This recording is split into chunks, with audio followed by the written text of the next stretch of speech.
El apocalipsis. Cuando todo un pueblo acaba destruido o se destruye a sí mismo. El fin de la civilización. Para nosotros hoy, ocupados con nuestra vida diaria, es algo en lo que apenas pensamos. Creemos que no podría ocurrirnos. Pero para algunas civilizaciones ya ha ocurrido. Apocalipsis de los imperios. Grecia antigua. Desde el siglo VIII al siglo IV antes de nuestra era, la civilización griega antigua floreció. Le dio al mundo la democracia, la filosofía, el arte y la arquitectura que aún hoy domina nuestra vida. En su apogeo, las antiguas colonias griegas abarcaban desde la España actual al oeste hasta Rusia en el norte y Egipto en el sur. Estaba compuesta por muchas ciudades-estado competidoras, con sistemas de gobierno y dioses propios. En el centro de esa civilización estaba la próspera ciudad de Elike. Elike era un lugar destacado de comercio, pero la ciudad era más conocida por el papel que desempeñaba en el culto al poderoso Poseidón, el dios del mar. Poseidón es temperamental, es desdichado, es gruñón. Y me parece muy interesante porque es el dios del mar. Y el mar es muy importante para el comercio, para el transporte. Pero puede volverse contra ti enseguida y puede arrebatar vidas. Es algo que Elike comprobaría muy bien. En el 370 antes de nuestra era, la ciudad desaparece. Según algunos escritores del mundo antiguo, toda la ciudad desaparece bajo el mar y su ubicación se pierde con el paso del tiempo. La ubicación de Elike es un completo misterio y es uno de los más famosos de la arqueología clásica. Es muy similar al mito de otro antiguo lugar perdido bajo el mar. La Atlántida. Nos planteamos unas preguntas. ¿Qué pudo causar la destrucción total de Elike? ¿Es Elike la Atlántida? La ciudad perdida de Elike. La ciudad perdida de la Atlántida. Un mito que nos atrae desde hace milenios.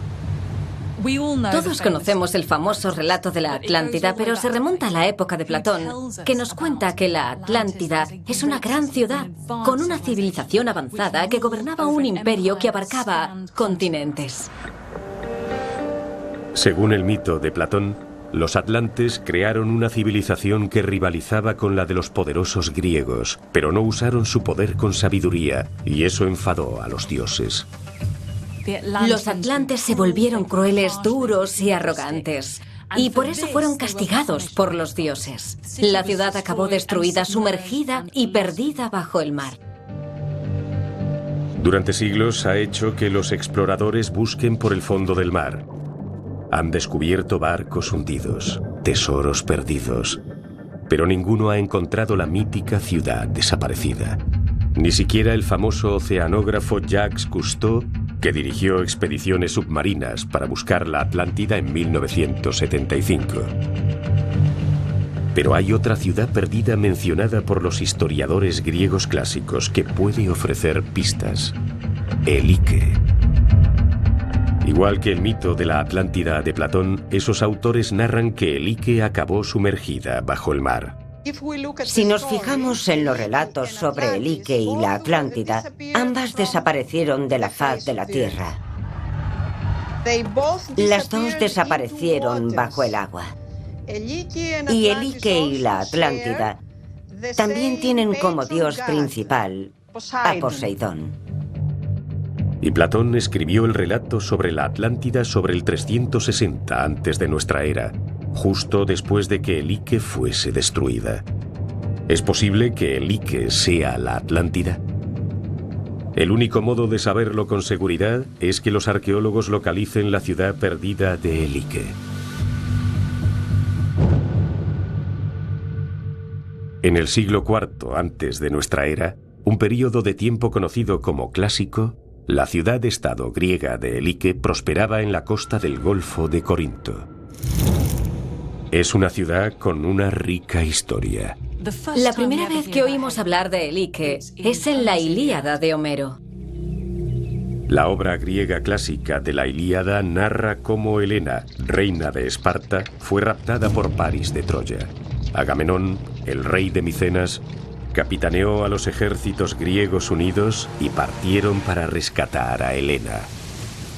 Elike figura entre las muchas ciudades del Peloponeso que envió soldados para el ejército de Agamenón que combatiría en la guerra de Troya.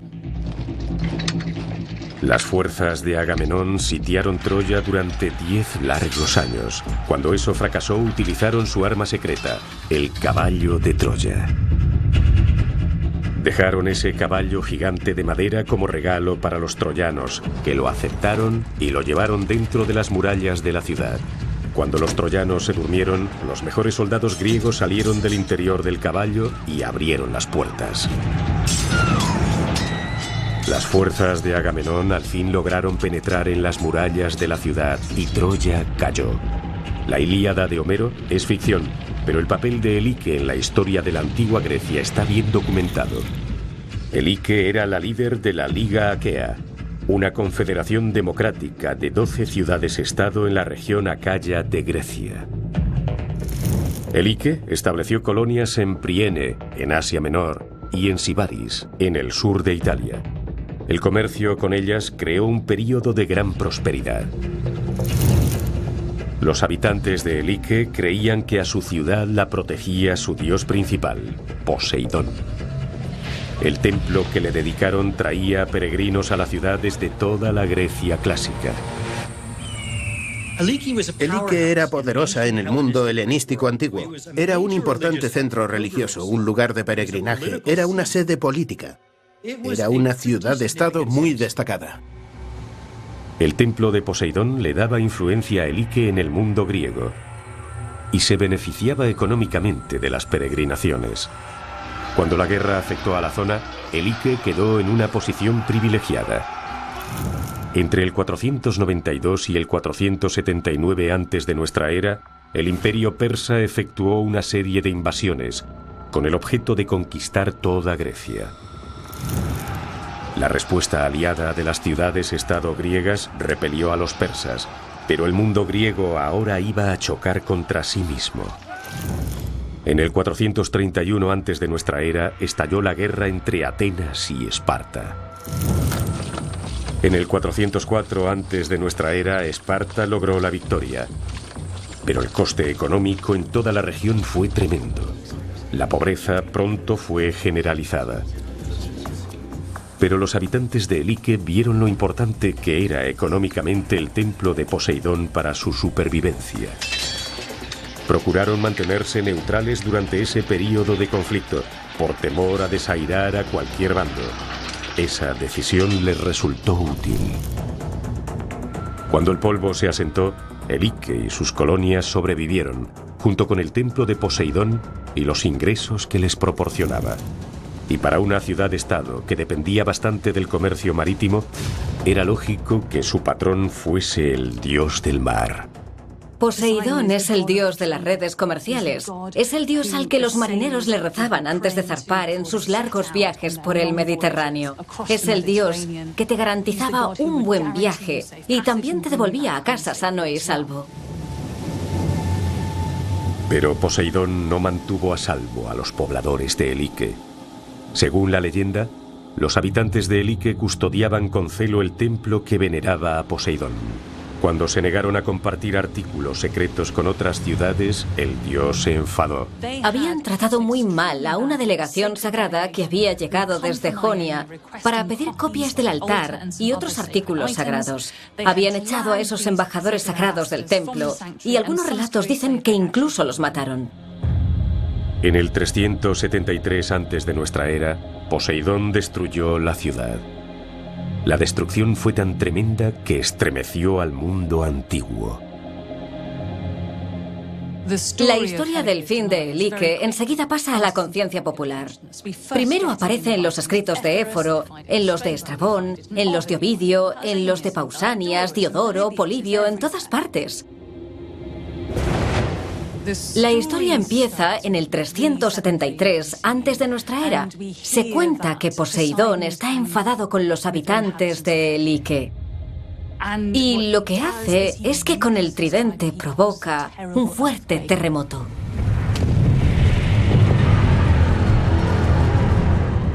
Una ola gigante surge del mar y sumerge completamente la ciudad.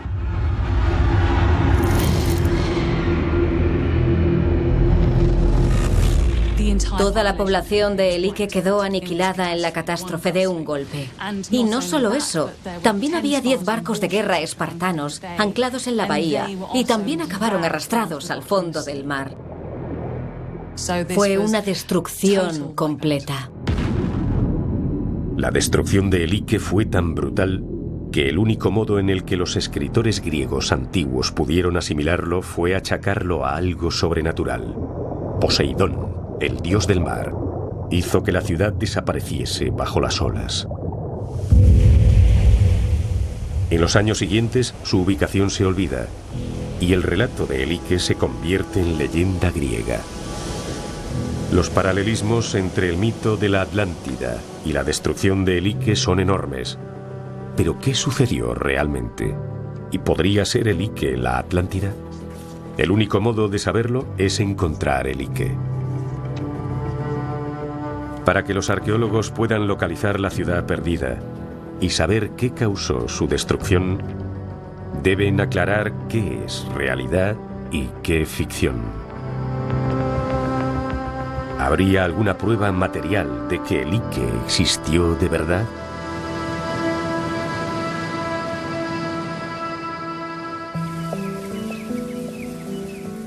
Dos de los principales arqueólogos alemanes, Adolf Michaelis y Alexander Conze, exploran la costa que rodea al Golfo de Corinto. Mientras descansan en el pueblo, les venden un objeto antiguo, una moneda de bronce.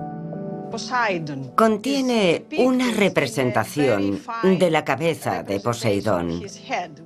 Es una hermosa imagen clásica de Poseidón. Y en el reverso vemos los principales atributos de ese dios, el tridente y los 2 delfines nadando hacia arriba, todo dentro de una guirnalda. Pero cuando Michaelis y Conze examinan mejor la moneda, descubren algo sorprendente. La moneda lleva las letras E, L y K, que es una abreviatura de Elike. Fue la primera prueba tangible de que Elike había existido de verdad. Hasta ese momento solo teníamos el testimonio de varios escritores y el relato de la destrucción de Elike, pero la moneda era una prueba real. Michaelis y Conze han identificado la primera prueba arqueológica de que Elike existió de verdad. Fue un hallazgo crucial. ¿Era la ciudad perdida de Elike algo más que una leyenda? ¿Habría algo de verdad en su destrucción? ¿Y podría ayudar a resolver el misterio de la Atlántida? Los arqueólogos deben reexaminar los antiguos textos que describen la destrucción de Elike. ¿Podrían encontrar algo más en ellos que los ayudara a distinguir los hechos de la leyenda?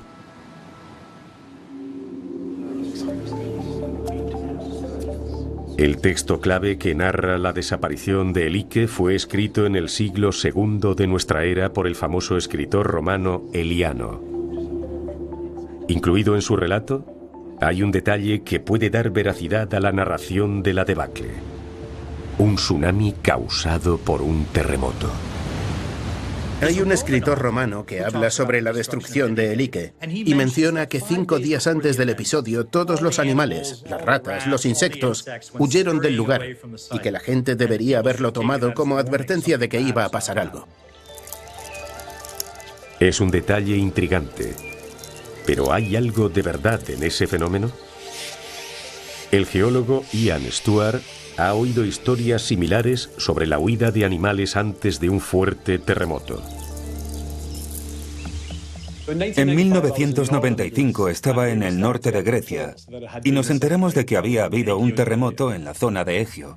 Hablé con pescadores que dijeron que habían pescado el equivalente a toda su captura anual la noche antes del terremoto.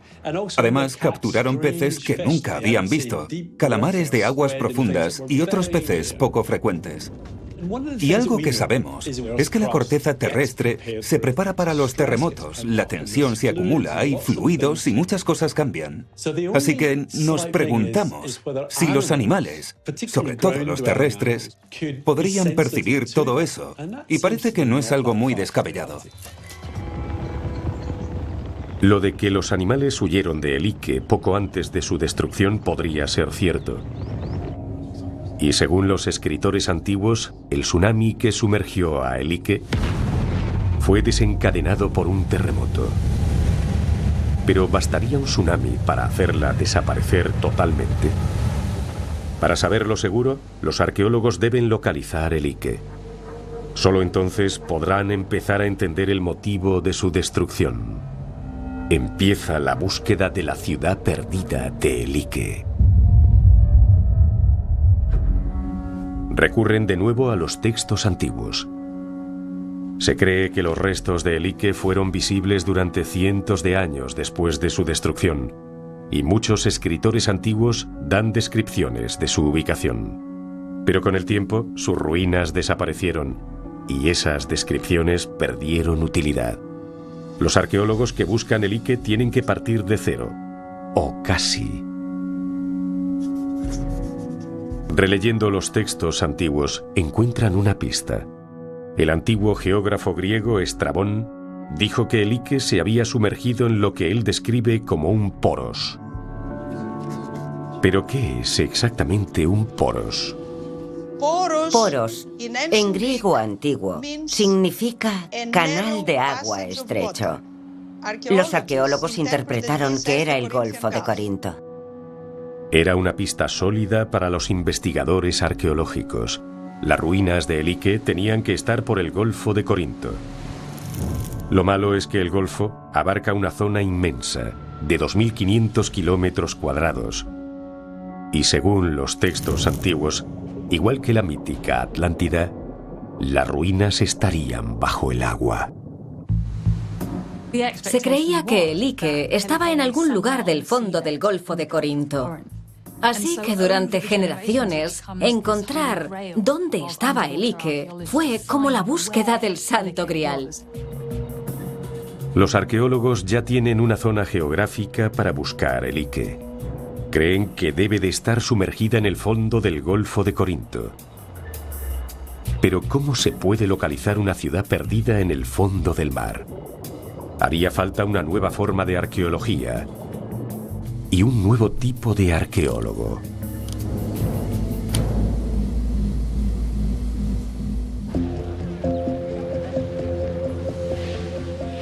La búsqueda de la ciudad perdida de Elike fue emprendida por uno de los griegos más famosos, el célebre arqueólogo Espiridón Marinatos. En 1967, Marinatos se convirtió en héroe nacional de Grecia al descubrir la ciudad prehistórica de Akrotiri, en la isla de Santorini.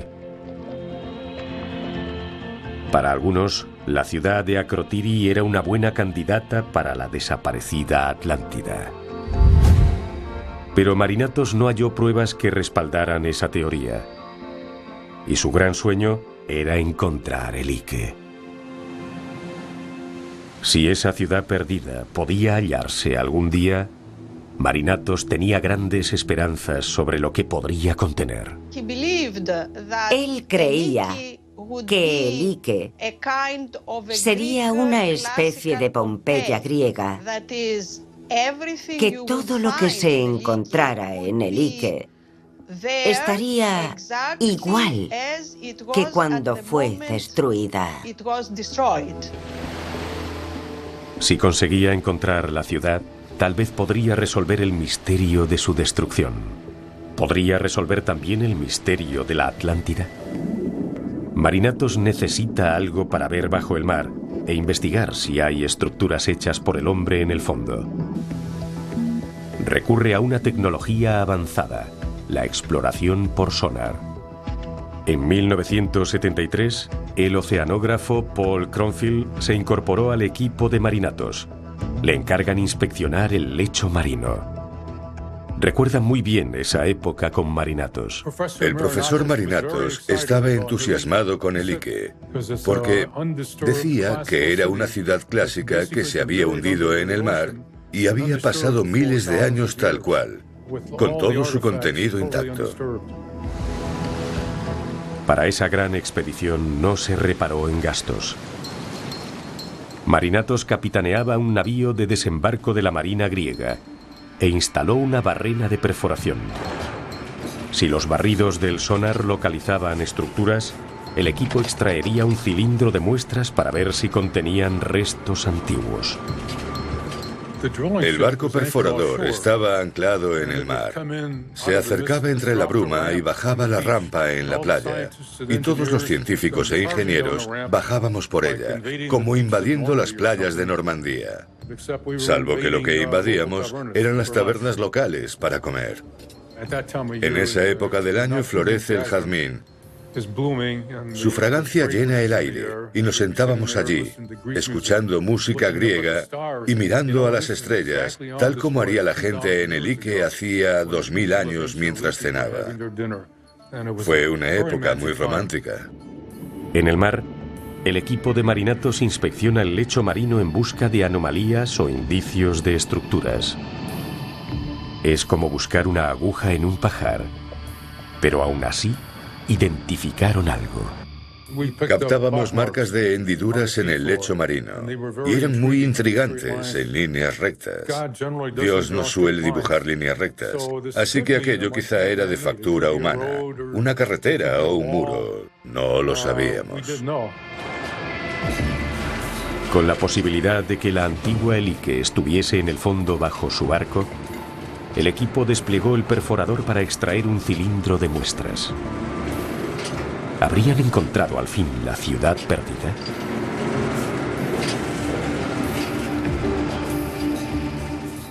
Había un gran entusiasmo cada vez que extraíamos un cilindro.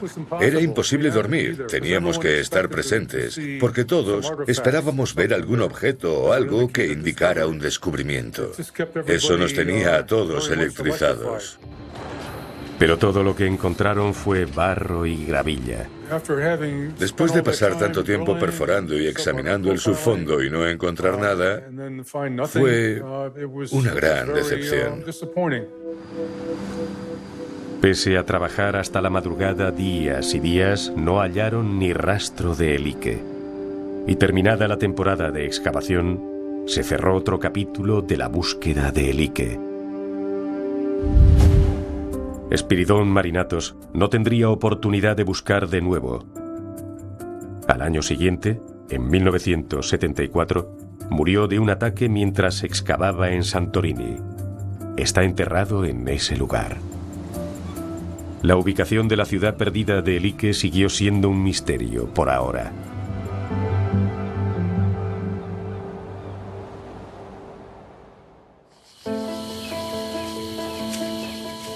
La arqueóloga Dora Katsonopoulou creció a orillas del Golfo de Corinto, cerca de donde se decía que estaba Elike, y conoce bien la leyenda de la destrucción de la antigua ciudad.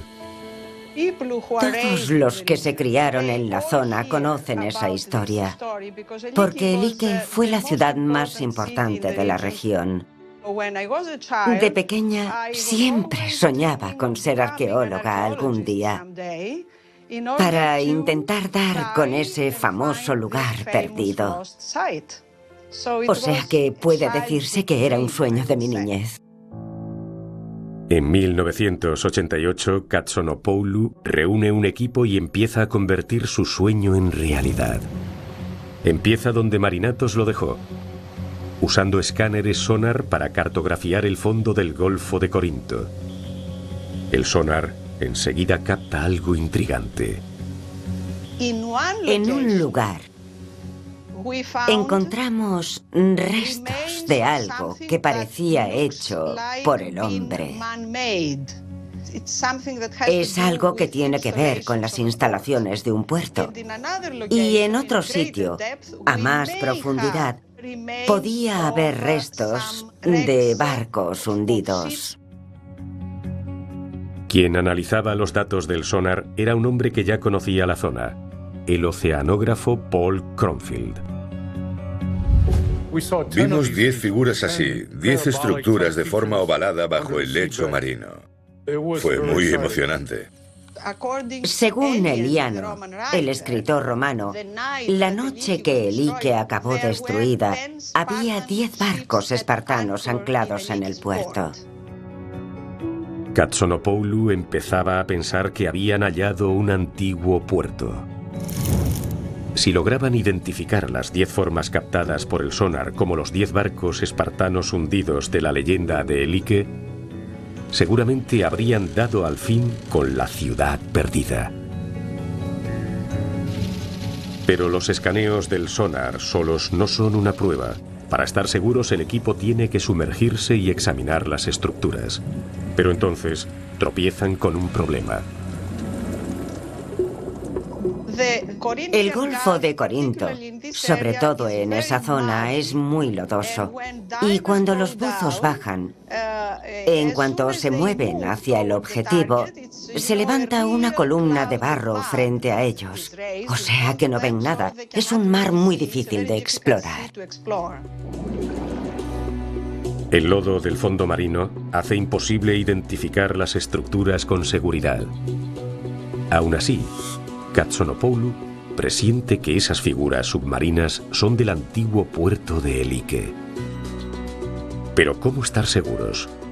Necesita un modo de reducir la zona de búsqueda. ¿Habría alguna pista que situase Elike cerca de esos puntos del sonar?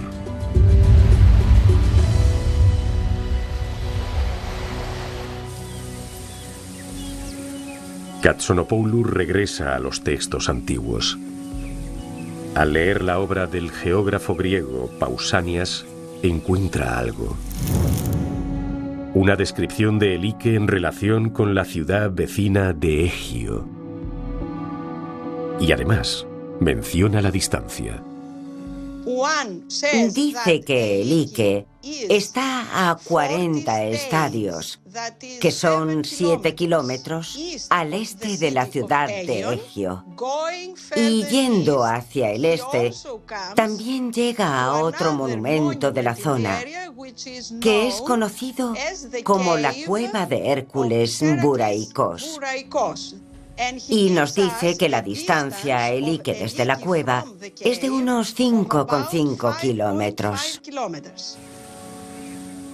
Se dice que los habitantes de Elike iban allí para dejarle ofrendas al semidios Hércules. La ubicación de la cueva se conoce aún hoy. Es una pista clave para la profesora Katsonopoulou. Si Elike está a menos de 7 kilómetros de la ciudad de Egio y a 5,5 de la cueva de Hércules, entonces la ciudad perdida debe de estar en la zona donde esas medidas se cruzan. Las figuras del puerto que Katsonopoulou descubrió están dentro de esa zona. Coinciden con la situación de los textos geográficos antiguos. Pero pese a repetir el barrido de sonar, todo lo que hallaron fueron indicios de un puerto. ¿Por qué no se veía el resto de la ciudad en los barridos?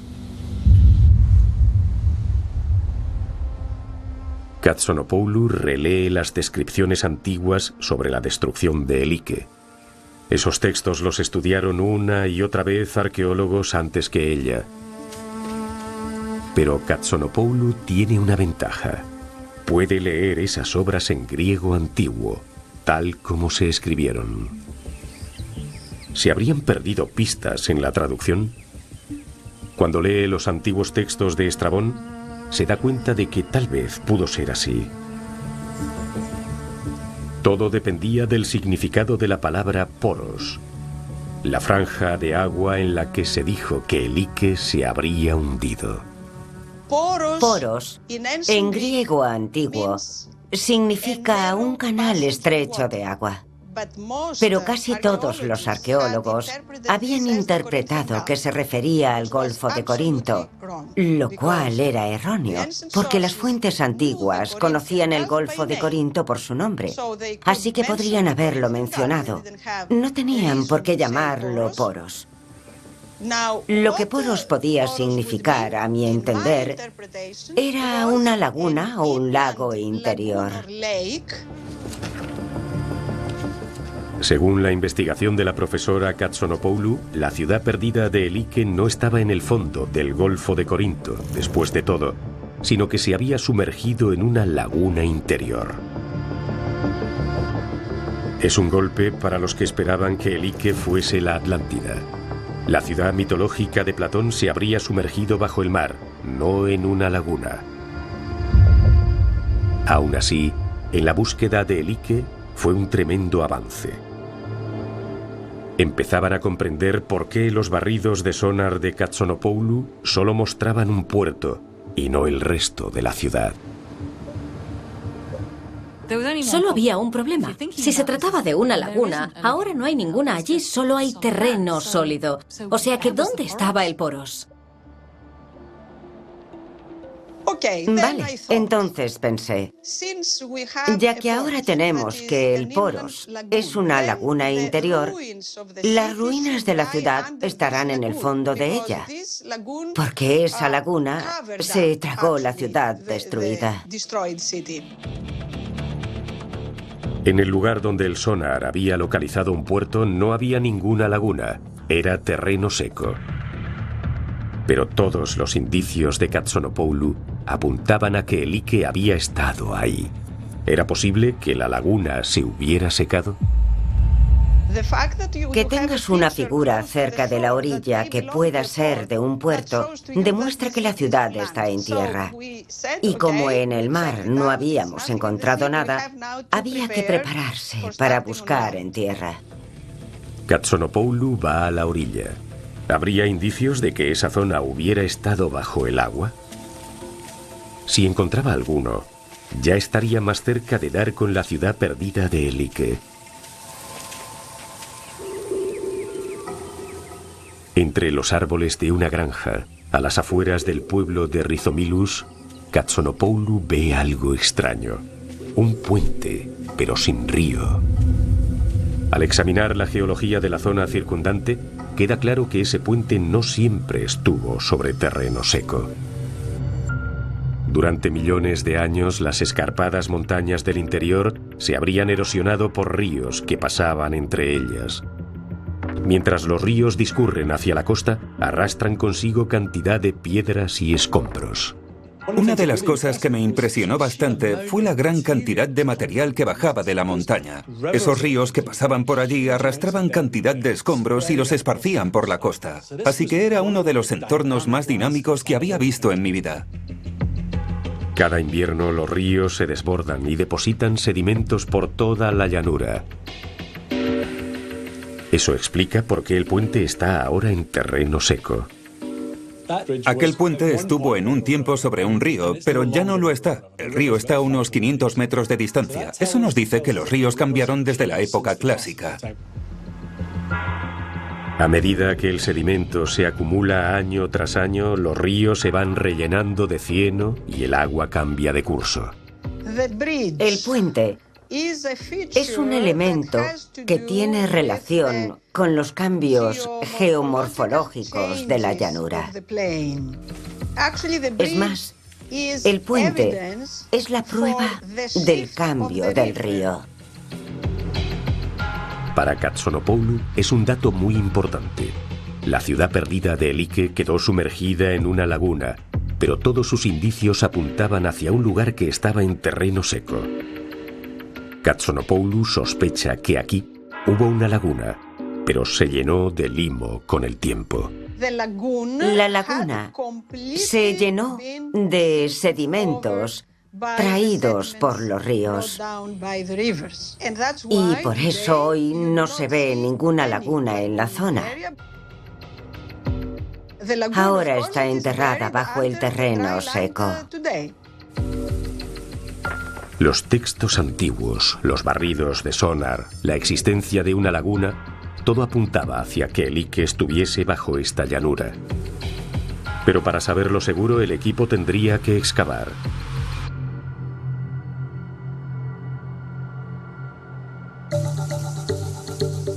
Katsonopoulou y los suyos hacen una serie de prospecciones de superficie por la llanura costera. Perforan huecos hasta una profundidad de 15 metros y examinan las muestras en busca de indicios de vida antigua. Y en 1993 encuentran algo: fragmentos de cerámica. Dentro de aquellas muestras de tierra aparecieron los primeros fragmentos de cerámica. Hasta entonces no se sabía nada de esa zona, así que encontrar unos simples fragmentos de cerámica fue una gran alegría. Para Katsonopoulou, esos hallazgos indicaban que podía haber un asentamiento antiguo bajo sus pies. ¿Serían las ruinas de el Ike? El equipo se prepara para excavar.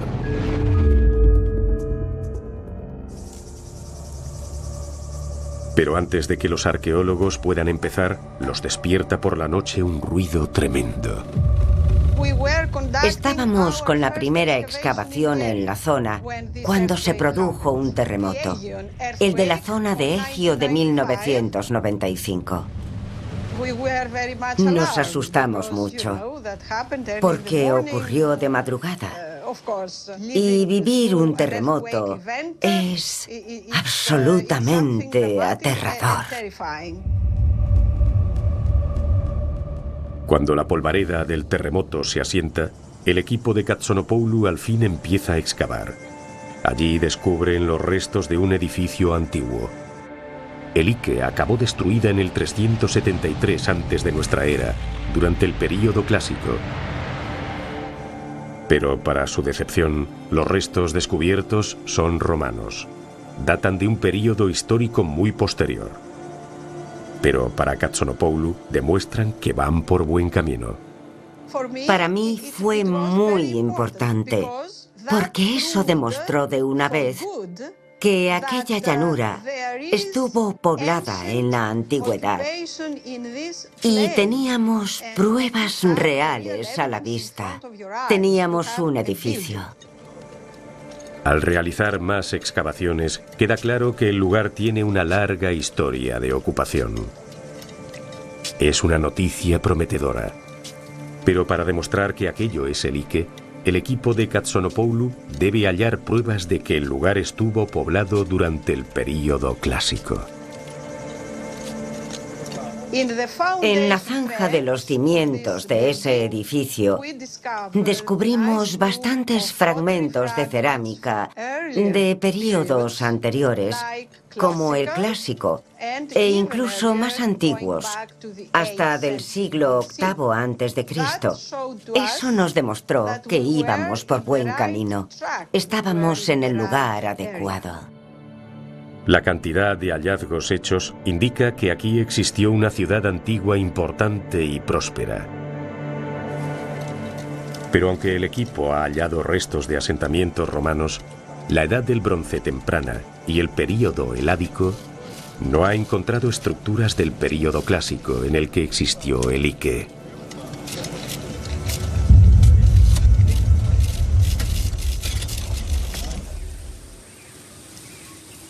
Hasta que el equipo de la profesora Katsonopoulou descubrió algo en 2001. Bajo un olivar encontraron varias estructuras repletas de objetos. Cuando los datan, queda claro que han dado en el blanco. Sabemos que esos edificios son clásicos, porque los hallazgos, cerámica, monedas y demás, datan del siglo IV a.C.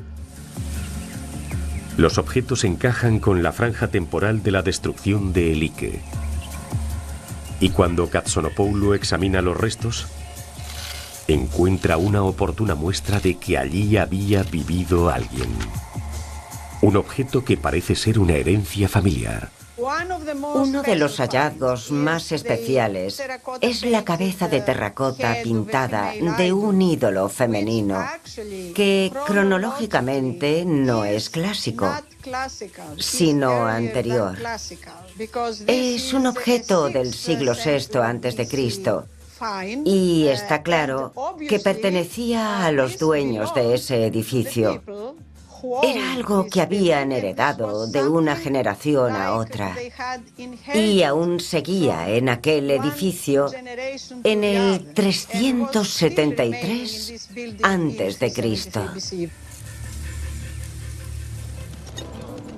Al fin, la profesora Katsonopoulou tiene pruebas de que aquí existió una gran ciudad en el 373 antes de nuestra era, el año en el que se dice que Elike fue destruida por un tsunami.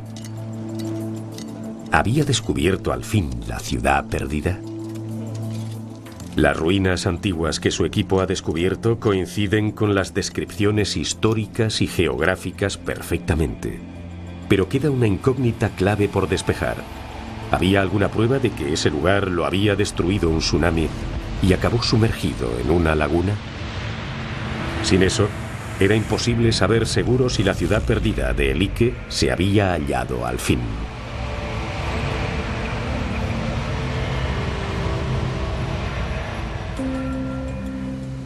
Si esas ruinas habían estado bajo el agua, quizá conservarían aún restos de vida acuática.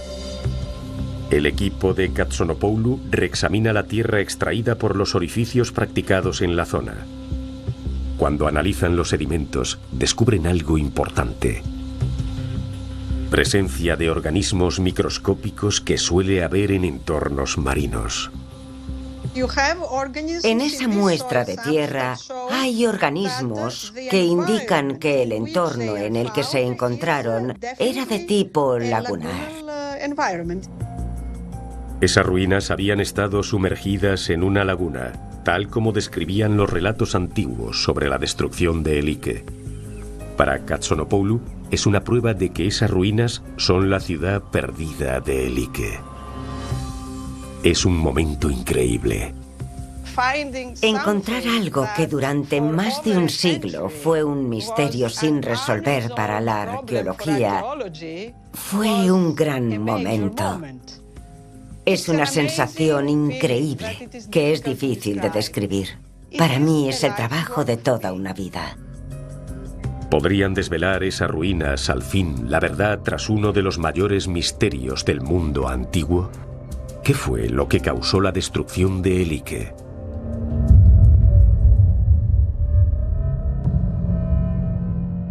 Según los textos antiguos, Poseidón se enfadó con los habitantes de Elike y provocó un gran terremoto, el cual desencadenó un tsunami que barrió y sumergió la ciudad.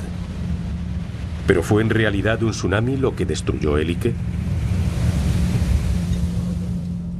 Mientras el equipo Katsonopoulou examinaba las ruinas, halló claros indicios de que las estructuras habían sido destruidas, y además el tipo de destrucción apuntaba hacia una gran ola.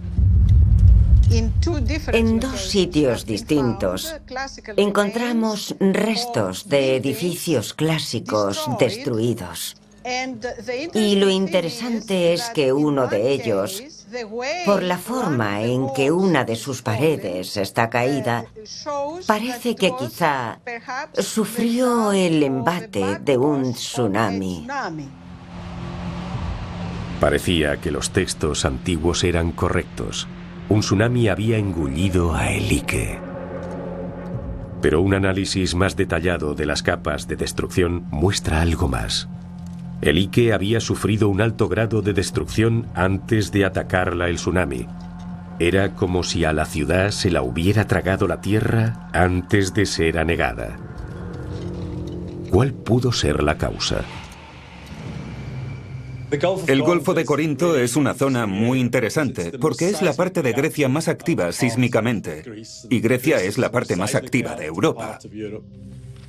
El geólogo Ian Stewart estaba investigando otro terremoto ocurrido en 1861 cuando su camino se cruzó con el de Katsonopoulou. Lo que descubrió ofreció una respuesta. Estaba haciendo algo llamado paleosismología. Excavas a lo largo de una falla y buscas indicios sobre la última vez que la falla se movió durante un terremoto.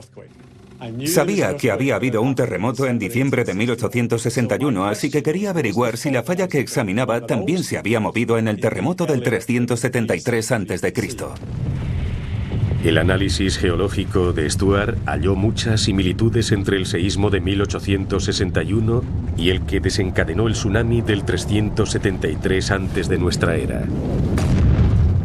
Sus hallazgos coinciden con la destrucción vista en el Ike. Había bastante sumersión costera, grandes zonas de inundación, había mucho barro y agua que habían brotado, y había fisuras en el entorno. El del 373 a.C.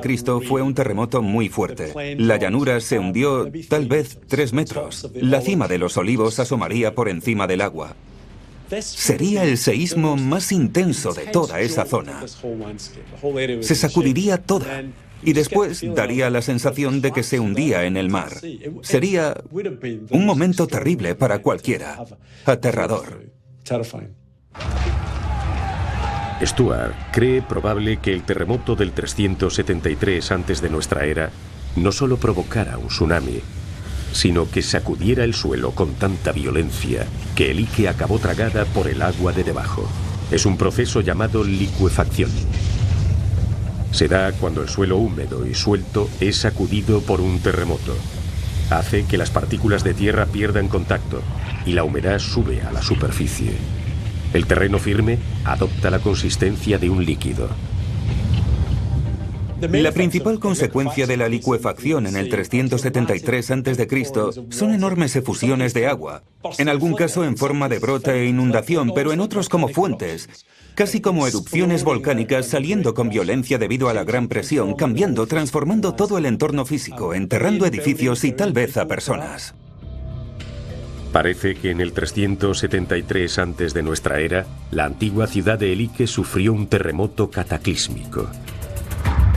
Cuando el suelo se abrió, la ciudad y sus habitantes quedaron inundados por el agua que brotaba bajo sus pies. Con la ciudad casi totalmente destruida, el tsunami provocado por el seísmo se tragó todo lo que quedaba de El Ike. La ciudad desapareció bajo las aguas.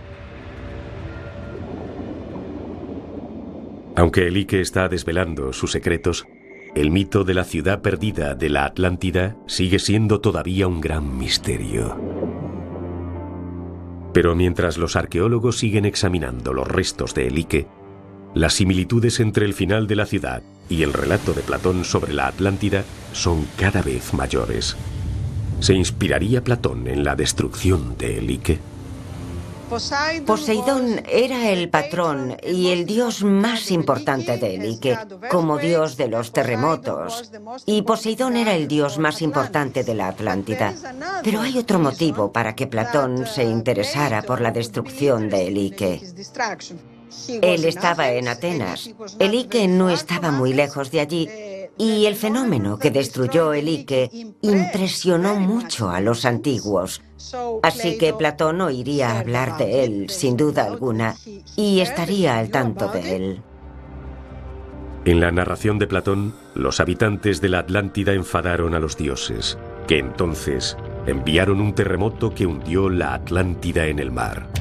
La leyenda de El Ike ofrece un caso similar. Se dice que Poseidón destruyó la ciudad en un arranque de ira por cómo habían tratado los de El Ike a unos visitantes que querían venerarlo. En el periodo en que vivió Platón, hubo muchos terremotos fuertes, iguales que los de El Ike, que destruyeron ciudades por completo. Así que me parece lógico que Platón cogiera hechos reales que se habían producido y los trasladara a un relato sobre una civilización que había existido mucho antes. De modo que es el típico relato factual en el que hay parte de realidad pero también algo de ficción.